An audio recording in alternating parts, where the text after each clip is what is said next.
વડોદરા જિલ્લાના નર્મદા કાંઠાના ગામોમાં સંભવિત પૂર જેવી પરિસ્થિતિને ધ્યાનમાં રાખીને જિલ્લા વહીવટીતંત્ર દ્વારા આગોતરા સાવચેતીના મહત્વપૂર્ણ પગલાં લેવામાં આવ્યા છે. ઉપરવાસમાંથી નર્મદા નદીમાં પાણીની આવક વધવાની સંભાવનાને પગલે સમગ્ર વહીવટીતંત્ર સંપૂર્ણ એલર્ટ મોડ પર મૂકવામાં આવ્યું છે. જિલ્લા તંત્ર દ્વારા નર્મદા નદીના કાંઠે વસતા નાગરિકોને સાવચેત રહેવા અને તંત્રની સૂચનાઓનું ચુસ્તપણે પાલન કરવા અપીલ કરવામાં આવી છે. પરિસ્થિતિ ગંભીર બને તો સુરક્ષિત સ્થળે સ્થળાંતર કરવા માટે પણ લોકોને તૈયાર રહેવા સૂચના આપવામાં આવી છે.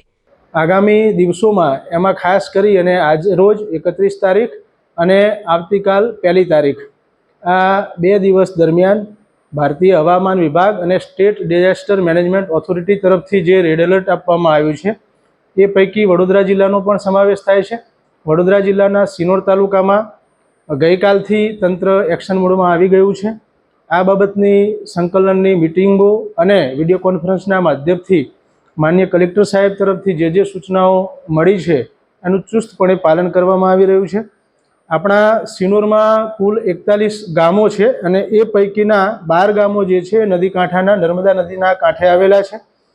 એ ગામોમાં દરિયાપુરા, મોલેથા, બરકાલ, ઝાંઝડ, અંબાલી, કંજેઠા, શિનોર, માલસર, માંડવા, મીંઢોળ, દિવેર અને સુરાસામણનો સમાવેશ થાય છે.